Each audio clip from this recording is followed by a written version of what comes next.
ফেব্রুয়ারির প্রথমার্ধে একই দিনে অনুষ্ঠিত হবে জাতীয় নির্বাচন ও গণভোট। জাতির উদ্দেশ্যে দেয়া ভাষণে এই ঘোষণা দেন প্রধান উপদেষ্টা ডক্টর মোহাম্মদ ইউনূস।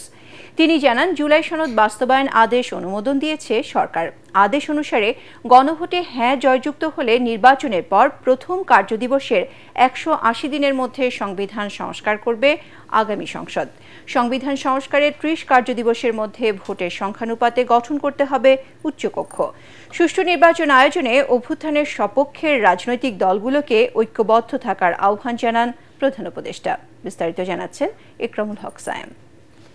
আমরা সকল বিষয় বিবেচনা করে সিদ্ধান্ত নিয়েছি যে আগামী জাতীয় সংসদ নির্বাচনের দিনেই গণভোটের আয়োজন করা হবে। অর্থাৎ জাতীয় নির্বাচনের মতো গণভোটও ফেব্রুয়ারির প্রথমার্ধে একই দিনে অনুষ্ঠিত হবে। সংসদ নির্বাচন ও গণভোট আয়োজন নিয়ে রাজনৈতিক দলগুলোর ভিন্ন মত আর বিতর্ক ছাপিয়ে সরকারের সিদ্ধান্ত জানিয়ে দিলেন প্রধান উপদেষ্টা ডক্টর মোহাম্মদ ইউনূস। এতে সংস্কারের লক্ষ্য কোনোভাবে বাধাগ্রস্ত হবে না। নির্বাচন আরও উৎসবমুখর ও সাশ্রয়ী হবে। গণভোট অনুষ্ঠানের লক্ষ্যে উপযুক্ত সময়ে প্রয়োজনীয় আইন প্রণয়ন করা হবে। প্রধান উপদেষ্টা জানান, গণভোটের ব্যালটে উল্লেখ থাকবে 4টি বিষয়। প্রথমটি নির্বাচনকালীন তত্ত্বাবধায়ক সরকার, নির্বাচন কমিশন ও অন্যান্য সাংবিধানিক প্রতিষ্ঠান গঠন সংক্রান্ত।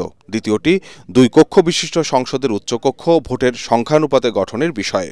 তৃতীয়টি সংসদে নারীর প্রতিনিধি বাড়ানো, ডেপুটি স্পিকার ও সংসদীয় কমিটির সভাপতি বিরোধী দল থেকে নেয়া এবং প্রধানমন্ত্রীর মেয়াদ সীমিতকরণ ও রাষ্ট্রপতির ক্ষমতা বাড়ানোর প্রসঙ্গে। সবশেষ উল্লেখ থাকবে জুলাই সনদ বাস্তবায়নে রাজনৈতিক দলগুলোর প্রতিশ্রুতির কথা। তবে 4টি বিষয়ের উপর একটি মাত্র প্রশ্নে মতামত দিতে হবে হ্যাঁ বা না ভোট দিয়ে। মোনালিসা হেভি ফ্লো 15 পিস প্যাকেটের সাথে 8 পিসের একটি প্যাকেট একদম ফ্রি। গণভোটের দিন এই 4টি বিষয়ের উপর একটি মাত্র প্রশ্নে আপনি হ্যাঁ বা না ভোট দিয়ে আপনার মতামত জানাবেন। প্রশ্নটি হবে এরকম: আপনি কি জুলাই জাতীয় সনদ সংবিধান সংস্কার বাস্তবায়ন আদেশ 2025 এবং জুলাই জাতীয় সনদের লিপিবদ্ধ সংবিধান সংস্কার সম্পর্কিত নিম্নলিখিত প্রস্তাবগুলোর প্রতি আপনার সম্মতি জ্ঞাপন করছেন? প্রধান উপদেষ্টা জানান, গণভোটে হ্যাঁ জয়যুক্ত হলে নির্বাচনের পর সংসদের প্রথম কার্যদিবসের 180 দিনের মধ্যে সংবিধান সংস্কার করতে হবে। ততদিন পর্যন্ত নির্বাচিত প্রতিনিধিরা সংবিধান সংস্কার পরিষদের সদস্য হিসেবে দায়িত্ব পালন করবেন। সংবিধান সংস্কারের 30 কার্যদিবসের মধ্যে ভোটের সংখ্যানুপাতে গঠন করতে হবে উচ্চকক্ষ। এর মেয়াদ হবে নিম্নকক্ষের শেষ কার্যদিবস পর্যন্ত। 100 জন সদস্য বিশিষ্ট একটি উচ্চকক্ষ গঠিত হবে এবং সংবিধান সংশোধন করতে হলে উচ্চকক্ষের সংখ্যাগরিষ্ঠ সদস্যের অনুমোদন দরকার হবে। জুলাই সনদ বাস্তবায়নের অঙ্গীকারনামা অনুসারে সংবিধানে জুলাই জাতীয় সনদ অন্তর্ভুক্ত করার ব্যবস্থা গ্রহণ করা। আগামী ফেব্রুয়ারিতে সুষ্ঠু নির্বাচন অনুষ্ঠানের বিষয়ে অভ্যুত্থানের সপক্ষের রাজনৈতিক দলগুলোকে অবশ্যই ঐক্যবদ্ধ থাকতে হবে। জাতির উদ্দেশ্যে দেয়া ভাষণে গত 15 মাসে বিভিন্ন চ্যালেঞ্জ উত্তরণে নানা পদক্ষেপের কথা তুলে ধরেন অন্তর্বর্তীকালীন সরকারের প্রধান। অভ্যুত্থানের পর দায়িত্ব গ্রহণ করে অর্থনীতিকে গভীর গহ্বর থেকে উদ্ধার করা ছিল আমাদের জন্য একটা বিরাট চ্যালেঞ্জ। গত 15 মাসে আমরা সেই চ্যালেঞ্জ উতরাতে সক্ষম হয়েছি। এদিকে জাতীয় জুলাই সনদ বাস্তবায়ন আদেশ 2025 জারি করেছেন রাষ্ট্রপতি মোহাম্মদ শাহাবুদ্দিন। আইন, বিচার ও সংসদ বিষয়ক মন্ত্রণালয়ের লেজিসলেটিভ ও সংসদ বিষয়ক বিভাগ থেকে এ বিষয়ে গেজেট প্রকাশ করা হয়েছে। এর আগে দুপুরে রাষ্ট্রপতির কাছে জাতীয় সনদ বাস্তবায়ন আদেশ প্রেরণের আগে আদেশের সারসংক্ষেপে স্বাক্ষর করেন প্রধান উপদেষ্টা অধ্যাপক ডক্টর মোহাম্মদ ইউনূস। প্রধান উপদেষ্টার সভাপতিত্বে উপদেষ্টা পরিষদের সভায় জুলাই জাতীয় সনদ বাস্তবায়ন আদেশ অনুমোদন দেয়া হয়।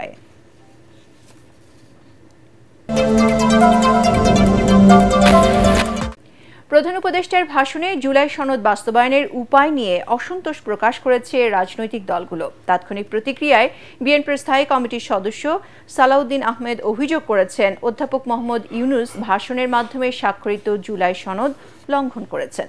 জামায়াতের সেক্রেটারি জেনারেল মিয়া গোলাম পরোয়ার বলেছেন, একই দিনে গণভোট ও জাতীয় নির্বাচন সংকট তৈরি করবে। আর জাতীয় নাগরিক পার্টি এনসিপির সিনিয়র যুগ্ম আহ্বায়ক সামন্তা শারমিন বলেছেন, জুলাই সনদ বাস্তবায়নের আদেশে রাষ্ট্রপতির স্বাক্ষর দুঃখজনক। ইমদাদুল্লাহ বাবুর রিপোর্ট। এই সিদ্ধান্ত জাতির বৃহত্তর স্বার্থে রাজনৈতিক দলগুলো মেনে নেবে। একটি উৎসবমুখর জাতীয় নির্বাচনের দিকে জাতি এগিয়ে যাবে। জাতির উদ্দেশ্যে দেয়া ভাষণে প্রধান উপদেষ্টা অধ্যাপক মোহাম্মদ ইউনূস নির্বাচনের দিনই জুলাই সনদের ব্যাপারে জনমত যাচাইয়ে গণভোট আয়োজনের ঘোষণা দেন। একই সাথে সাংবিধানিক সংস্কার বাস্তবায়নে সংবিধান সংস্কার পরিষদ গঠনেরও ঘোষণা দেন তিনি। রাজধানীতে এক অনুষ্ঠানে জুলাই সনদ বাস্তবায়নে সরকারের সিদ্ধান্ত প্রসঙ্গে এনসিপির সিনিয়র যুগ্ম আহ্বায়ক সামান্তা শারমিন বলেন, সনদ বাস্তবায়নের আদেশে রাষ্ট্রপতির স্বাক্ষর রাজনীতিতে অচল অবস্থার সৃষ্টি করতে পারে। জুলাই সনদের প্রাপ্ত আদেশ এসেছে এবং বলা হয়েছে এটা নাকি রাষ্ট্রপতি চুপ্পু সাইন করবে। এটা যে রাষ্ট্রপতি বলতে হচ্ছে এটাই তো দুঃখজনক। আমরা বলেছিলাম যে এই রাষ্ট্রপতি থাকা যাবে না, তখন সাংবিধানিক সংকট দেখানো হলো। এই সাংবিধানিক সংকট শব্দটা শেখ হাসিনার খুব প্রিয় শব্দ ছিল। জুলাই সনদের যে অবস্থা করা হয়েছে, এই মানে রাষ্ট্রপতি সাইন করার ব্যাপারটা, এইটা কিন্তু বাংলাদেশে একটা দীর্ঘমেয়াদী অচলাবস্থায় এনে দিবে। নগরীর মগবাজারে দলীয় কার্যালয়ে তাৎক্ষণিক সংবাদ সম্মেলনে প্রতিক্রিয়া জানায় জামায়াতে ইসলামী। এ সময় দলটির সেক্রেটারি জেনারেল মিয়া গোলাম পারোয়ার বলেন, জনগণের অভিপ্রায় উপেক্ষা করে একই দিনে গণভোট ও জাতীয় নির্বাচনের সিদ্ধান্ত নিয়েছে সরকার। একই দিনে গণভোট আর জাতীয় নির্বাচনের ঘোষণা দেওয়ায় জনগণের আকাঙ্ক্ষা পূর্ণ হয়নি। যে সংকটমুক্ত স্বচ্ছ নির্বাচনের আশা আমরা করেছিলাম, সে সংকটটাই কিন্তু রয়ে গেল। জাতীয় নির্বাচন সুষ্ঠু সুন্দর হওয়ার প্রশ্নে আমাদের যে ঐক্যমত এবং আমাদের যে প্রচেষ্টা, সেখানে একটা সংকট আমাদের রয়েই গেল।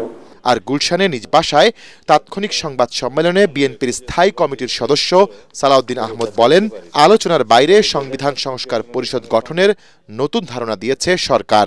তিনি জুলাই জাতীয় সনদের স্বাক্ষরিত সনদের লঙ্ঘন করেছেন, কারণ সেই সনদের স্বাক্ষরকারী তিনি একজন ঐকমত্য কমিশনের সভাপতি হিসেবে। মূল দলিল থেকে তিনি বহু দূরে সরে গিয়েছেন। সনদের সংবিধান বিষয়ক সংস্কার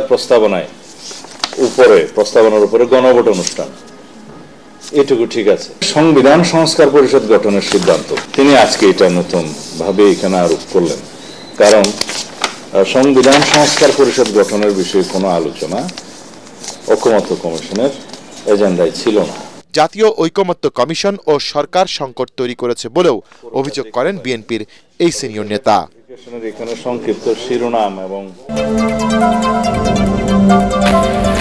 গণ অভ্যুত্থানের মধ্য দিয়ে গণতন্ত্রকে প্রাতিষ্ঠানিক রূপ দেওয়ার যে সুযোগ এসেছে, সব রাজনৈতিক দলকে তা বাস্তবায়নে দায়িত্ববান হওয়ার আহ্বান জানিয়েছেন বিএনপি মহাসচিব মির্জা ফখরুল ইসলাম আলমগীর।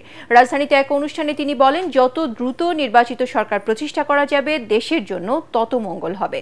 অন্যদিকে আলাদা অনুষ্ঠানে বিএনপি নীতি নির্ধারকরা বলেন, আওয়ামী লীগ সহিংসতা তৈরি করে দেশের গণতন্ত্রকে বাধাগ্রস্ত করতে চায়, তা মানুষ হতে দেবে না। কামরুজ্জামান রাজীবের রিপোর্ট। রাজধানীর একটি হোটেলে জাতীয় সংসদ নির্বাচন অনুষ্ঠানে জাতীয় ঐক্যের প্রয়োজনীয়তা শীর্ষক নির্বাচন সংলাপের আয়োজন করে foundation for strategic and development studies FSDS। এতে বিএনপি সহ ফ্যাসিবাদ বিরোধী আন্দোলনে অংশ নেওয়া দলের শীর্ষ নেতা ও সুশীল সমাজের প্রতিনিধিরা অংশ নেন। বক্তারা বলেন, সংস্কারের নামে বিভাজন নয়, গণতান্ত্রিক উত্তরণে প্রয়োজন জাতীয় ঐক্য। ঐক্য বজায় রাখতে ব্যর্থ হলে দেশ আবারও ফ্যাসিবাদের কবলে পড়বে।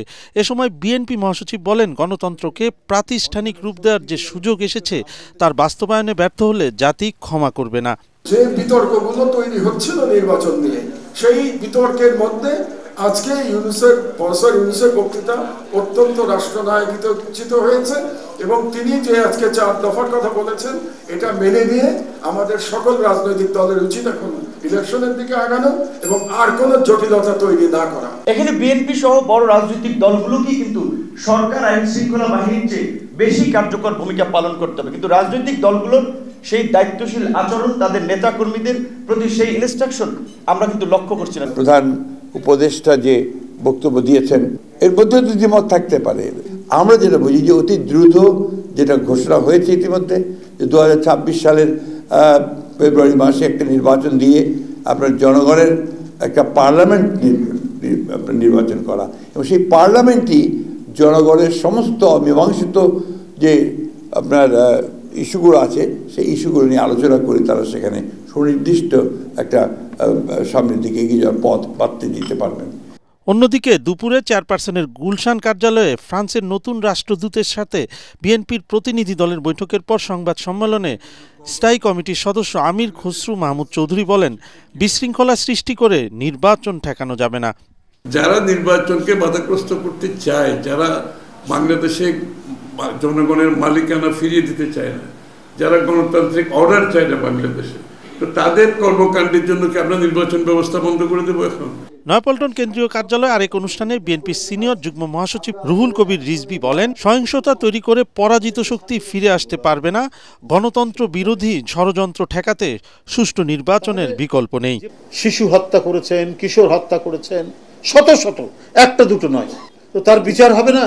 এখন এই বিচারকে প্রতিহত করার জন্য বেআইনিভাবে হামলা করা হয়েছে, বোমাবাজি করা হয়েছে, বাসে আগুন দেওয়া হয়েছে, বাস চালককে আগুনে পুড়িয়ে হত্যা করা হয়েছে।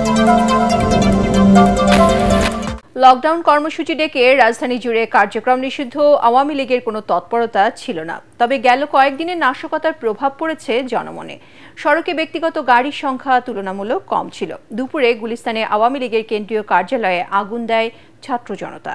নাশকতা ঠেকাতে রাজধানী গুরুত্বপূর্ণ স্থানে অবস্থান নেয় জামায়াত ইসলামী, ছাত্র শিবির ও ইসলামী আন্দোলন সহ সমমনা ৮টি দলের নেতাকর্মীরা। মনির হোসেন তপুর রিপোর্ট।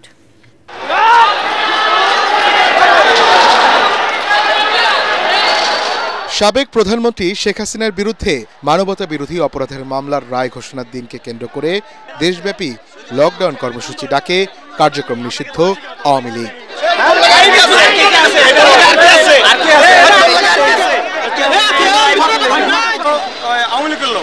ও বলতেছে চট্টগ্রাম থেকে আসে, ও মোবাইলে ভিডিও করে ও পাঠাইতেছে, বিভিন্ন টেক্সট পাঠাইতেছে যে এখানে আমরা আওয়ামী লীগ দখলে আছি, আপনারা যে যেখানে আছেন এখানে এসে পড়েন। দুপুরের দিকে রাজধানীর গুলিস্তানে আওয়ামী লীগের কেন্দ্রীয় কার্যালয়ের সামনে থেকে সন্দেহভাজন দুজনকে আটক করে পুলিশে দেয় ছাত্র শিবির। পরে কার্যালয়ে আগুন জ্বালিয়ে প্রতিবাদ জানায় ছাত্র জনতা। ধানমন্ডি ৩২ নম্বর থেকে আটক করা হয় আরও একজনকে। নাশকতা প্রতিরোধে রাজধানীর ১৪টি স্থানে অবস্থান নেয় ছাত্র শিবিরের নেতাকর্মীরা। কয়েকদিন ধরে সারা দেশে যে অরাজকতা সৃষ্টি করেছেন, অগ্নিসন্ত্রাস শুরু করেছেন, বাংলাদেশে এই অগ্নিসংযোগকারী এই ফ্যাসিবাদী কোনো রাজনীতি ভবিষ্যতে চলতে দেওয়া হবে না। কর্মসূচিকে কেন্দ্র করে সকাল থেকেই রাজধানীর গুরুত্বপূর্ণ স্থানে অবস্থান নেয় জামায়াতে ইসলামী, ইসলামী আন্দোলন সহ সমমনা ৮টি দল। লকডাউন প্রতিরোধে বিভিন্ন স্থানে মিছিল করে তারা। কর্মসূচির ব্যর্থতার প্রমাণ করে বাংলাদেশের মানুষ আওয়ামী লীগকে প্রত্যাখ্যান করেছে। যতদিন পর্যন্ত তারা ক্ষমা চেয়ে নাকে ক্ষত দিয়ে বিচারের সম্মুখীন না হচ্ছে, বাংলাদেশের মানুষের কোনোদিন তাদের গ্রহণ করবে না। রাজনৈতিক দল ও আইনশৃঙ্খলা বাহিনীর সতর্ক অবস্থানের কারণে লকডাউন কর্মসূচি পালন করতে রাজপথে দেখা যায়নি কার্যক্রম নিষিদ্ধ আওয়ামী লীগের নেতাকর্মীদের। দুপুরে গুলিস্তানে মিছিল করে ইনকিলাব মঞ্চ। যারা গণহত্যাকারী, খুনি, গুমকারী, ধর্ষক, অর্থলুটকারী, তাদের সামনে আমরা শিশের প্রাচীরের মতো শক্ত হয়ে প্রতিরোধ করতে হবে। এদিকে গাবতলী সহ ঢাকার প্রবেশ মুখগুলোতে দিনভর দেখা গেছে আইন শৃঙ্খলা বাহিনীর কড়া নিরাপত্তা ব্যবস্থা। গুরুত্বপূর্ণ সড়কগুলোতে সতর্ক অবস্থানে থাকতে দেখা যায় সেনাবাহিনী, বিজিবি, র্যাব ও পুলিশকে। সপ্তাহের শেষ কর্মদিবস হলেও রাজধানীতে যানবাহনের সংখ্যা ছিল তুলনামূলক কম। সীমিত পরিসরে চলছে দূরপাল্লার বাস, তবে স্বাভাবিক রয়েছে রেল চলাচল। নাশকতা ঠেকাতে রাজধানীর বিভিন্ন পয়েন্টে নিরাপত্তা বাহিনীর তল্লাশি অভিযান অব্যাহত রয়েছে। এদিকে নাশকতার চেষ্টা ও ঝটিকা মিছিলে সম্পৃক্ত থাকার অভিযোগে আরও ৪৩ জনকে গ্রেফতার করেছে পুলিশ।